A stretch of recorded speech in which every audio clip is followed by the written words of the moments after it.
Hello everyone, hi, welcome back. I'm back at the WMC, Welsh National Opera. I'm here today with David Stout. Delighted to be in Leporello in Don Giovanni. Once again, we've prepared a few questions. No pressure at all. A few questions to grill. Right. To grill you with. So let's get cracking. You've performed with WNO in a selection of operas. What makes you come back to Cardiff? Well, Cardiff for one. I love the place. It's great, and I feel very comfortable here. I've got a lot of friends here, built up over the years. It's a terrific company, from backstage crew to orchestra to wigs and makeup to the cast that I get to work with. It's great fun. Cool. Short and sweet. I love it. I love it. I love it. Tell us more about Don Giovanni. What can we expect from this revival production? Well, it's a revival production that's not cluttered. The stage isn't cluttered. It's quite an open stage. So the emphasis is much more on the performance of the actors, of course, who are given quite interesting, sort of varied personalities within the form of opera. So behind it, we're looking at a quite serious opera which starts with a rape and a murder. So it's not exactly comedy material from the start, but there is an element of buffo about it, and I suppose in many ways that is the role of Leporello, who has a certain sort of commedia dell'arte present. But yeah, I mean, there's a heavy emphasis on personal focused performance in this, which I think is something that we've worked very hard on, particularly in the last week.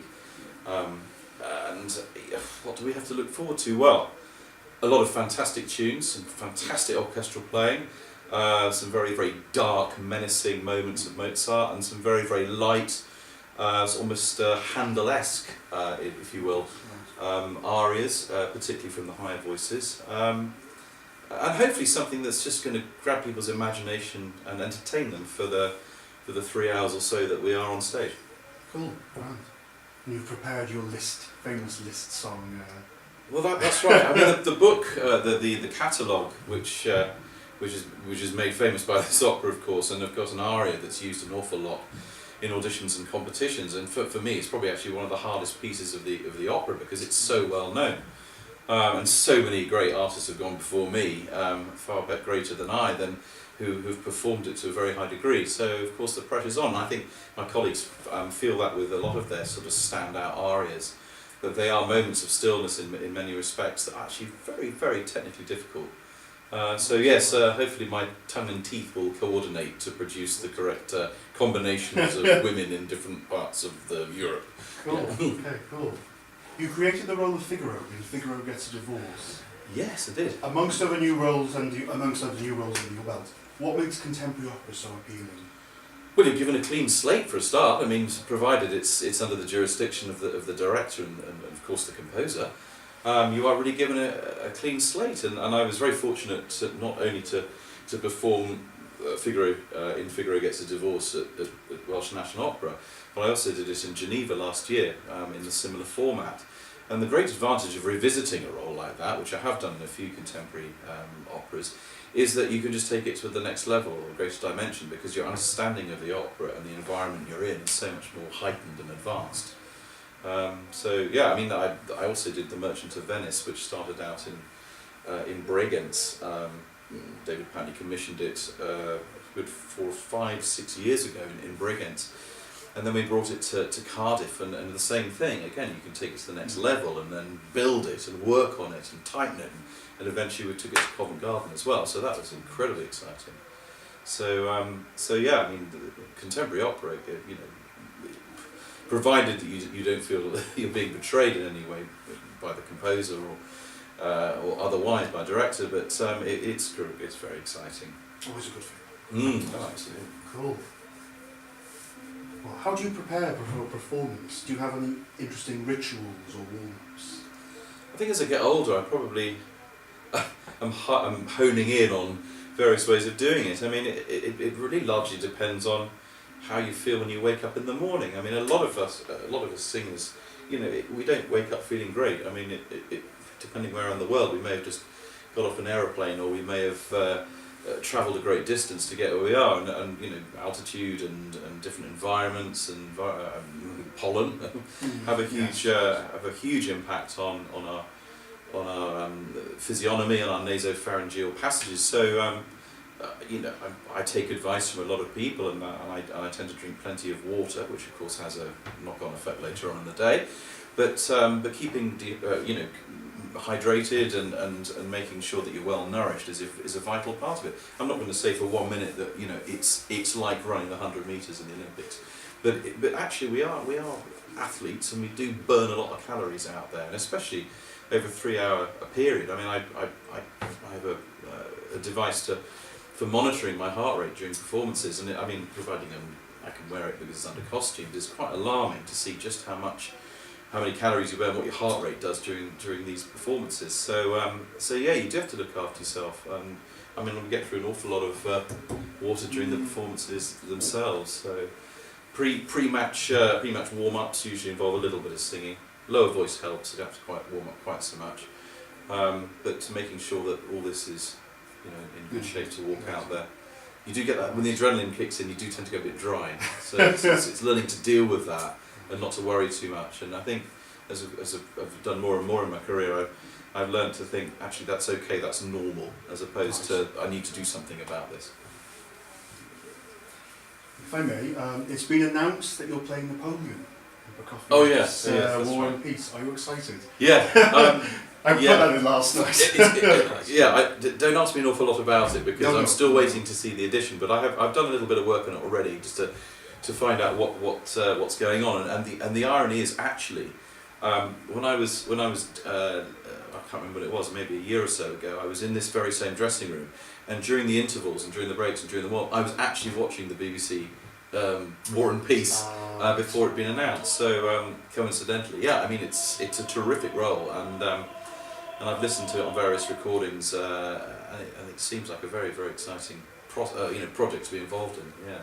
Very intense. Looks like a massive undertaking. It is a massive undertaking, but it's also made even more massive by the fact that it's often, I say it's often done. This is an opera that's not, you know, it's not standard rep. It's a big undertaking, and as a result of which, of course, I'm not just playing Napoleon. I'm appearing in different costumes at different other times of the opera. So the challenge will be there to create some sort of character diversity between each of those separate roles. Cool, grand. Yeah, I look forward to it. I only discovered WNO else the other week, and I knew you were in it. I thought fantastic. Oh, good. Well, there we go. Absolutely. Yes. You don't have to answer. It's no pressure. But what has been the biggest accident/mistake in a production that you've encountered for yourself? Well, I do know the answer to that because I was discussing it recently, and no one believes me. But I think it was six years ago. I was doing a revival of a David Patney production in Palermo. And we were doing From the House of the Dead, which is the show that's just recently been on at the WMC and taken on to by Welsh National Opera. And there's a scene in it where the pantomime takes place, and my prisoner character in From the House of the Dead takes part in the pantomime. And in that pantomime, I play Don Juan, surprisingly enough, Don Giovanni. And at the end of the pantomime, he descends to hell, and there's this fantastic moment where a couple of the prisoners pick up Don Juan, tip him upside down, and put him through a trap door. In one of the stage rehearsals towards the end, the Czech gentleman, who was a huge guy, I think he was an ex-national shot putter, his hand slipped, and my leg fell, and I actually broke my leg. Oh no! And I didn't know. I didn't know I'd done it. So it was sore. Unfortunately, it wasn't a clean break. It was just a big contusion on the surface of the bone. But it caused me quite a bit of grief, and I spent the next week or so on fairly heavy tranquilizers trying to get through the show. Wow, amazing story. Dislocated my thumb, shoulder. All in that. Not in that same show, but I've taken some knocks. Okay. What advice do you have for young opera singers? What advice do you have for young singers who are keen to develop careers in opera? Patience, huge. Keep fit.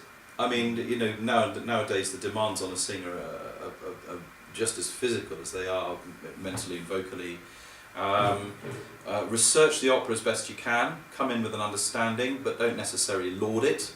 I've made that mistake in the past of trying to impress by telling the director or my colleagues just how much I know about this. I think sometimes, especially when you're young, it's best to listen. What else? Learn to sing in a hat, because it's remarkable how many times that you get a role and you sing in a nice boomy acoustic, and then suddenly you land on stage with a hat.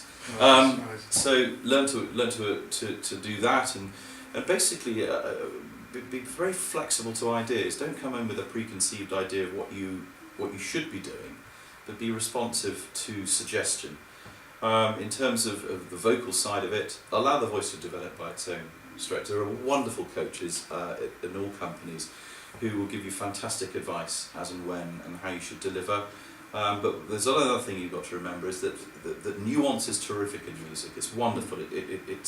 It creates really the real character in the singing. But there's no point in even attempting nuance and characterization in a voice if you can't be heard. So the one thing I would say is build a technique that is robust and learn to use it to the best effect when you're on stage, because singing piano in a rehearsal room is not the same as singing piano on stage. There's a couple of things I've learned over the years which I try and attribute to and be a bit wiser when I approach it. Cool. Was the last question. It's always we always kind of ask this at the Sprout. You'll have to bear with us. It's, and of course, are you ready for the zombie apocalypse? Zombie apocalypse. Tin food. I've got quite a lot of that. And mostly, which my wife and I try to sustain ourselves as best we can. I think vegetable plots going in. So also I grew up in Africa and I learnt a lot of survival skills there. I don't have any weaponry as such, although the kitchen drawer is essentially a weapons stash. I've got 2 young children. That might be a problem. But I live in Scotland, so I could go and hide away and build myself a cave. I don't know. I haven't really thought about it that much. I think my mind's kind of on the job at the moment. Right. Yeah. No. That's just. Now you mention it. Yeah.